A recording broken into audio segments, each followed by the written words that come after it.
Bismillahirrahmanirrahim. Wassalatu wassalamu ala Rasulillah. Asyhadu an la ilaha illallah wa syarika lahu wa asyhadu anna Muhammadan Rasulullah. Allahumma shalli ala Muhammad. Kita lanjutkan dalil istighatsah, yaitu di surah Al-Anfal ayat 9. Allah berfirman, surah Al-Anfal surah yang ke-8 ayat 9, "Idz tastaghitsuna rabbakum fastajaba lakum."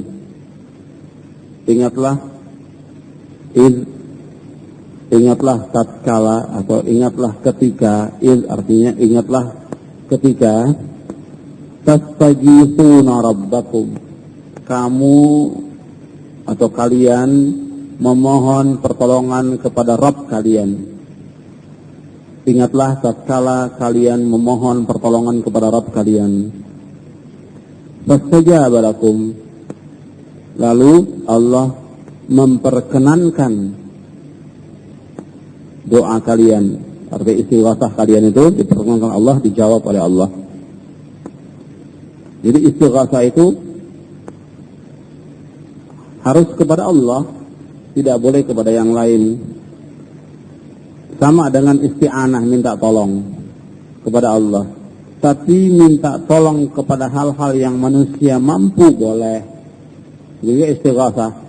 Seperti Musa ketika melawan musuhnya, Musa pernah minta tolong kepada yang lain. Allah memakai lafaz istighatsah dalam Al-Quran, dalam surah Al-Qasas.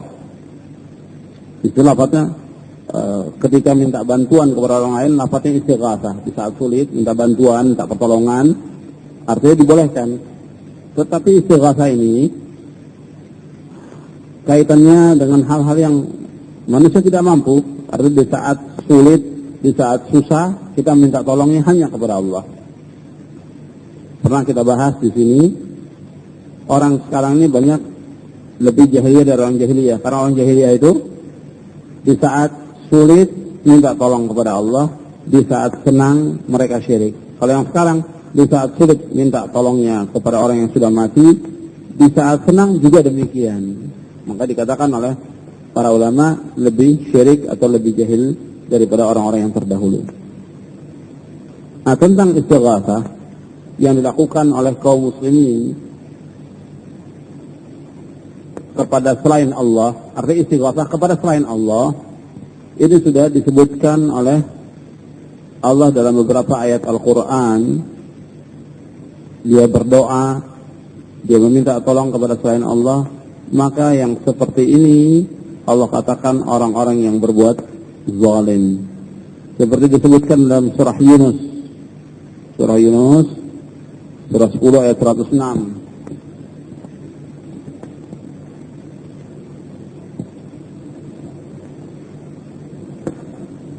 Allah berfirman, "Wala tad'u min dunillahi ma la yanfa'uka wa la yadhurruk, fa in fa'alta fa innaka idzan minadh dhalimin. Wa in yamsaka Allahu bidurrin fala kashifa lahu illa hu." Dalam surah Yunus ayat 106, 107 Allah berfirman, "Dan janganlah kamu berdoa kepada selain Allah, meminta kepada selain Allah apa-apa yang tidak bisa memberikan manfaat kepadamu dan tidak bisa memberikan mudarat kepadamu. Dan jika engkau lakukan yang demikian, maka engkau termasuk orang-orang yang berbuat zalim." Zalimin yaitu minal musyrikin. Engkau termasuk orang-orang yang berbuat syirik. "Wa iyyam tasqallahu bidurrin fala kashifa lahu illahu." Dan jika kamu dikenakan bahaya dengan satu bahaya, maka tidak ada yang dapat menghilangkan bahaya itu kecuali Allah. Jadi yang menghilangkan bahaya di saat kita mengalami kesulitan, kesusahan, bahaya, yang dapat menghilangkan adalah Allah. Maka Allah menyebutkan orang yang paling sesat di muka bumi ini, orang yang berdoa kepada selain Allah. Seperti disebutkan di dalam surah Al-Ahqaf ayat 5. Dalam surah Al-Ahqaf, surah Al-Ahqaf ayat 5 Allah berfirman, "Wa man adallu mimman man yad'u min dunillah man la yastajibu lahu ila yaumil qiyamah. Dan siapakah yang lebih sesat, kata Allah, dari orang yang berdoa kepada selain Allah? Siapa yang lebih sesat?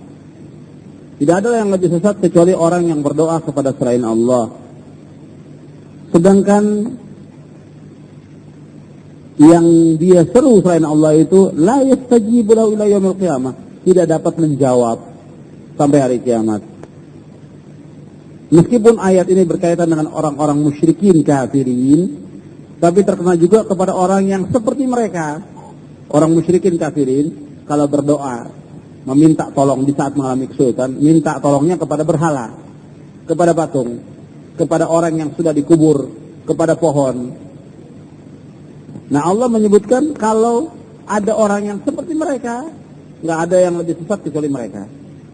Artinya kalau ada orang Muslim yang meminta kepada patung, kepada pohon, kepada mayit, ini jelas orang ini lebih sesat karena mereka minta tolong kepada selain Allah, minta bantuan di saat sulit kepada selain Allah, maka mereka dikatakan sesat. Dan orang yang mereka minta tolong itu tidak bisa menjawab, seperti orang yang minta bantuan kepada mayit.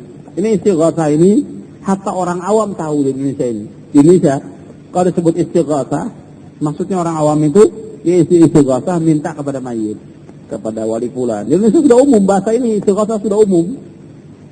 Lebih-lebih di kalangan orang-orang yang biasa ngaji, yang biasa ngaji itu diajarkan dalam pengajian itu oleh kiainya, kalau istighatsah itu kepada wali fulan, dikubur fulan, disebutkan. Makanya diajak untuk ziarah. Ziarah itu tujuannya untuk istighatsah, minta bantuan, minta. Tidak mengalami kesulitan itu tidak tolong kepada Allah. Dan ayat-ayat yang seperti ini banyak, ya, dalam Al-Quran banyak sekali.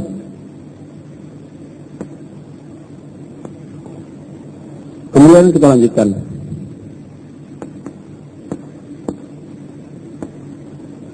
Ya, dari zabah, tentang menyembelih. Menyembelih ini harus dilakukan karena Allah dan menurut syariat Allah. Jadi menyembelih harus dilakukan karena Allah dan menurut syariat Allah. Kalau ada yang memalingkan kepada selain Allah, itu dia melakukan syirkun akbar. Maka disebutkan dalil tentang menyembelih ini, bahwa menyembelih ini karena Allah dan menurut syariat Allah, yaitu firman Allah Ta'ala. Rata-rata kaum muslimin hafal ayatnya ini, karena sering dibaca dalam doa istisqah. Qaulu ta'ala qul inna salati wa nusuki wa mahyaya wa mamati lillahi rabbil alamin la syarika lahu wa bidzalika umirtu wa ana awwalul muslimin. Allah berfirman, qul inna salati, katakanlah sesungguhnya salatku, wa nusuki dan ibadahku, maksudnya zabhi. Sebagian mufassir menafsirkan nusuk di sini artinya zabhi, artinya sembelihanku. Katakanlah sesungguhnya salatku, sembelihanku, hidupku dan matiku lillahi rabbil alamin, semata-mata karena Allah Rabbul Alamin. La syarika lahu, tidak ada sekutu baginya. Wa bidzalika umirtu, dan dengan demikian aku diperintah.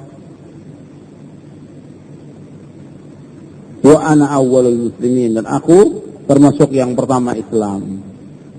Ini Allah menyuruh Nabi Muhammad sallallahu alaihi wasallam. Nabi Muhammad disuruh mengatakan kepada kaum musyrikin, katakanlah sungguhnya salatku, ibadahku atau sembelihanku, hidupku dan matiku karena Allah Rabbul Alamin. Tidak ada sekutu bagi dia, dan aku diperintahkan demikian, dan aku termasuk yang pertama Islam. Karena para nabi, semua para nabi itu, dia Islamnya yang pertama sebelum umatnya. Maka disini dikatakan wa ana awwalul muslimin. Nah, kata-kata wa nusuki wa dzabhi dijadikan dalil oleh para ulama bahwa sembelihan itu pun harus lillahi rabbil alamin. Maka kalau ada orang yang menyembelih kepada selain Allah, maka dia telah melakukan syirkun akbar. Di kalangan kaum muslimin masih ada yang melakukan demikian. Kalau orang jahiliyah biasa, orang jahiliyah sudah biasa, maka disuruh mengatakan demikian karena orang jahiliyah biasa. Mereka biasa menyembelih kambing, menyembelih sapi, menyembelih onta itu untuk berhala, sudah biasa. Kemudian darahnya dikenakan kepada berhala itu supaya diterima oleh Tuhan. Mereka biasa lakukan demikian. Nanti ada acara apa lagi, Id, mereka begitu lagi, menyembelih untuk berhala lagi. Kemudian nanti menyembelih juga buat orang yang sudah mati. Di Indonesia pun masih ada yang seperti itu. Umpamanya nanti menyembelih kambing atau menyembelih ayam untuk Syekh Fulan atau Wali Fulan atau untuk Syekh Abdul Qadir Jailani. Biasanya ayam kalau untuk Syekh Abdul Qadir Jailani, karena menurut kepercayaan Syekh Abdul Qadir Jailani itu senang kepada ayam, sampai terbang pun dengan ayam. Itu kepercayaan syirkiyat, kufriyat yang mereka percayakan, yang tidak yang mereka percaya. Dan itu masih dilakukan dengan acara manakib. Dengar kan? Di Indonesia ini masih ada yang melakukan demikian. Manakib Syekh Abdul Qadir Jailani dengan menyebutkan kebaikan-kebaikan. Manakib itu artinya menyebutkan kebaikan-kebaikannya. Sampai Syekh Abdul Qadir Jailani itu pernah menampar malaikat. Malaikat takut sama Syekh Abdul Qadir Jailani. Ini cerita khayal, kullu. Ceritanya ini cerita khurafat yang enggak ada nafsnya. Kemudian cerita itu diceritakan kepada orang-orang awam, percaya. Mereka lakukan demikian. Kemudian nanti juga Syekh Fulan, kalau seandainya kita nggak menyembelih, nanti kita kualat. Harus kita ngadakan khol. Khol itu artinya tiap tahun adakan ulang tahun kematian atau pesta kematian. Sembelih. Ada yang nyumbang kambing, ada yang nyumbang sapi, sembelih. Nah ini semuanya perbuatan Allah. Dibawakan oleh mu'alif karena pada masa beliau juga banyak yang melakukan demikian di tanah Arab. Sampai sekarang masih ada, tapi bukan di Saudi, artinya di luar Saudi seperti di Mesir, di tempat-tempat lain masih ada orang yang melakukan demikian. Untuk orang yang sudah mati, untuk Syekh Fulan atau Habib Fulan atau Kiai Fulan, diadakan penyembelihan untuk mereka. Nah perbuatan yang seperti ini memalingkan ibadah kepada selain Allah, syirkun akbar. Tidak boleh. Syirik akbar, syirik yang paling besar. Karena disuruh melakukan sembelihan karena Allah. Kalau dia melakukan sembelihannya seperti waktu akikah, atau dia walimah, atau kurban Idul Adha, atau bayar dam waktu haji, atau hadi bagi orang yang melakukan haji tamattu. Kalau itu masyru', disyariatkan. Tapi kalau mengadakan sembelihan untuk orang yang sudah mati, untuk patung segala macam, tidak boleh. Hatta seekor lalat pun tidak boleh. Bahkan mungkin antum pernah dengar satu kisah bahwa ada orang yang masuk neraka dengan sebab seekor lalat. Masuk surga pun dengan sebab seekor lalat.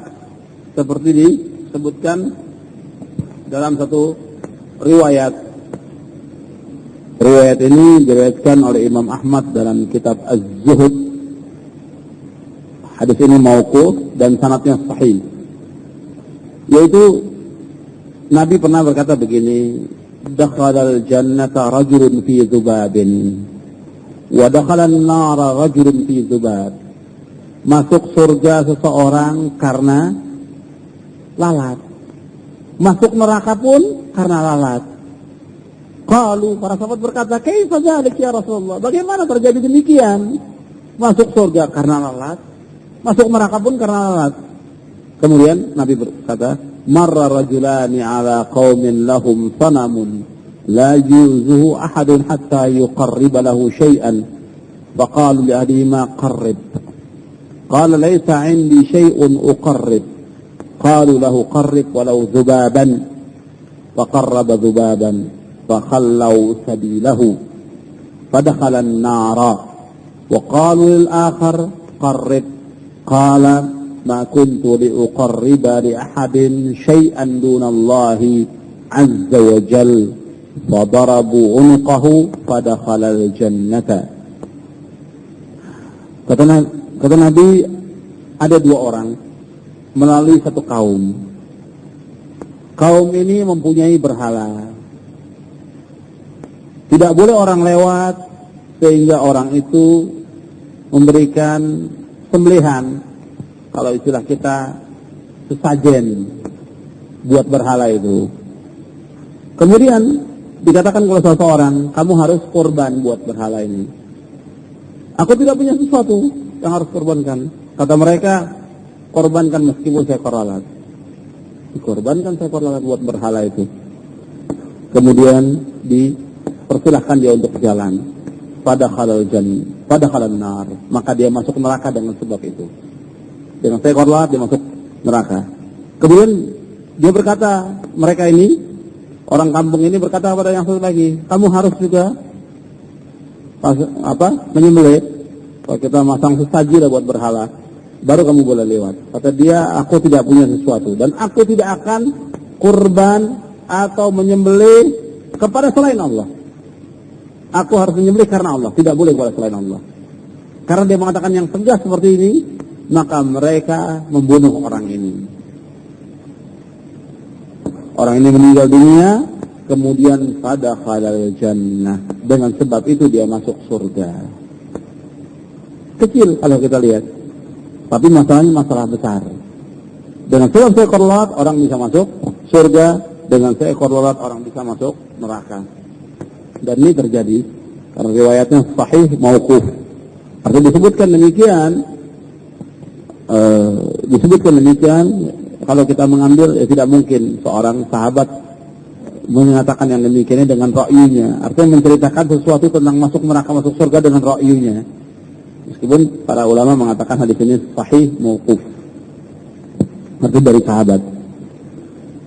Jadi masalah menyembelih, kita nggak bisa menganggap ya cuma seekor ayam, saya beli 2 truk ayam juga saya bisa beli. Bukan masalah soal kecil atau tidaknya. Kalau dilakukan bukan karena Allah, maka yang melakukan demikian syirkun akbar. Jadi nggak bisa orang mengatakan, ya saya nyumbang ini nggak apa-apalah, cuma seekor ayam ini nggak apa-apa. Penduduk minta seekor ayam, kita kasih. 1 truk juga saya bisa kasih. Tidak, bukan soal masalah itu. Masalahnya dilakukan karena Allah atau bukan? Menurut syariat Allah atau bukan? Karena semua yang kita lakukan akan ditanya oleh Allah Subhanahu wa taala. Apalagi masalah-masalah ubudiyah yang seperti ini. Bukan masalah yang sembarangan. Ini tentang ayat. Kemudian tentang hadis. Orang yang melakukan demikian dilaknat oleh Allah. Dalam hadis disebutkan la'anallahu wa minas sunnati la'anallahu man dzabaha li ghairillahi. Wa minas sunnah, dan dari hadis, artinya sunnah adalah dari hadis Rasulullah bersabda, la'anallahu, Allah melaknat orang yang menyembelih kepada selain Allah. Hadis ini diriwayatkan oleh Imam Muslim dan Ahmad. Di bawahnya ada di footnote-nya, akhrajahu Muslim Kitabul Adhahi. Diriwayatkan oleh Muslim dalam Kitabul Adhahi. Hadis nomor 1978, babu tahrimiz zabhi li ghairillahi ta'ala wa la'ni fa'ilih. Bab haram menyembelih kepada selain Allah dan dilaknat orang yang melakukan demikian. Jadi orang yang menyembelih kepada selain Allah itu akan dilaknat oleh Allah SWT. Jadi menyembelih kepada selain Allah hukumnya haram. Dan Allah menyebutkan 2, ya, dikaitkan sholat dengan kurban. Ketika memerintahkan kepada Nabi Muhammad pun dikaitkan sholat dengan kurban. Inna a'tainakal kautsar fasalli li rabbika wanhar. Inna syani'aka wal-abtar. Sesungguhnya kami telah memberikan kepadamu Muhammad al-Kautsar. Al-Kautsar itu satu telaga yang ada di surga. Maka sholatlah karena Rabb kamu dan berkurbanlah. Maka kurban dan sholat ini termasuk ibadah yang mulia. Maka orang harus mengerjakan karena Allah. Kalau dia melakukan karena yang lain, maka dilaknat oleh Allah Subhanahu wa ta'ala. Kita lanjutkan. Wa dalilun nazar qauluhu ta'ala yufuna bin nazri wa yakhafuna yawman kana syarruhu mustatira. Dalil nazar firman Allah Ta'ala dalam surah Al-Insan, ya. Surah Al-Insan ayat 7 atau surah Ad-Dahr ayat 7. Allah berfirman, yufuna bin nadri, mereka menyempurnakan nazar mereka, wa yakhafuna, dan mereka takut, yauman, pada satu hari, kana syarruhu mustatira, yang syarruhu ini kejahatannya, artinya siksanya, mustatira, yang merata. Artinya merata, manusia yang berbuat jahat akan terkena rata semuanya, masuk ke dalam neraka. Ya, mereka takut satu hari yang siksanya itu merata kepada manusia yang berbuat jahat. Itu akan kena siksa. Maka dalam ayat ini disebutkan orang mukmin selalu menyempurnakan nazar.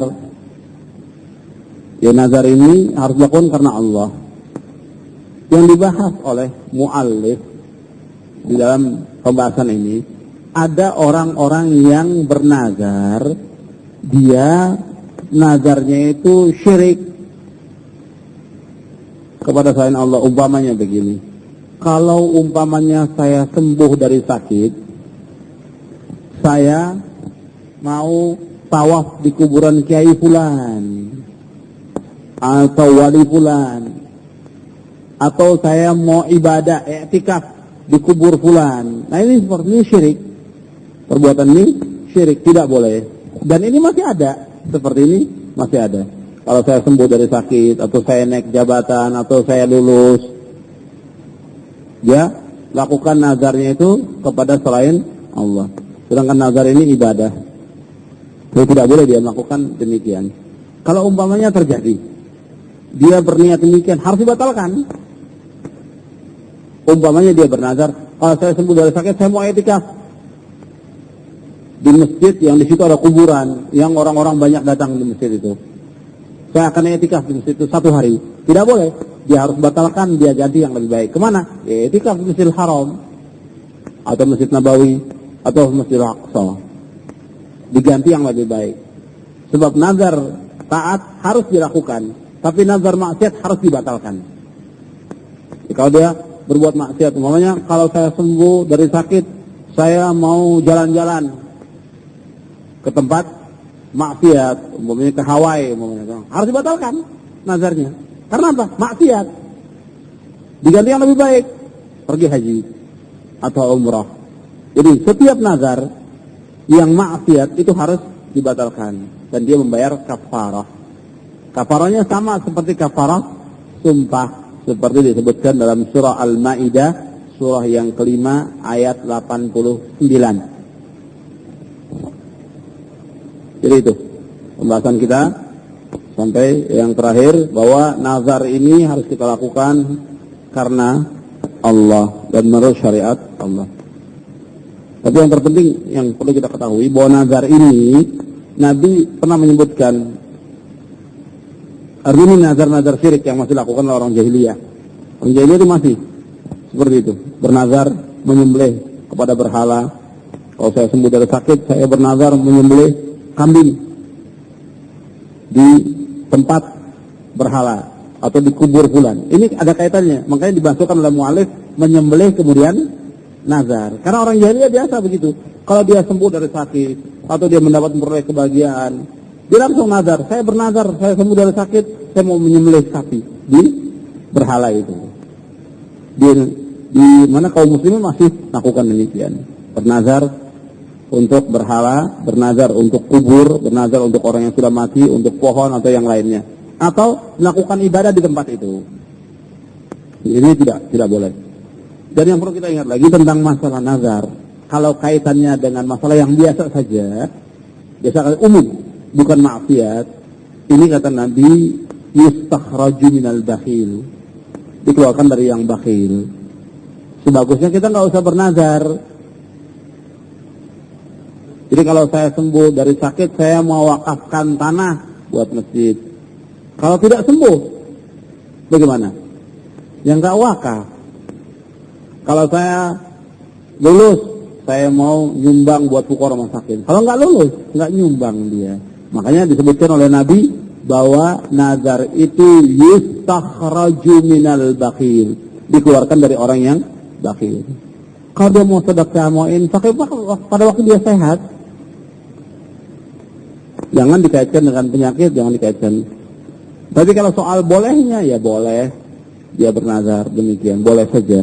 Cuma sebagian ulama memakruhkan, makruh nazar itu. Nah, kajian kita cukupkan dulu.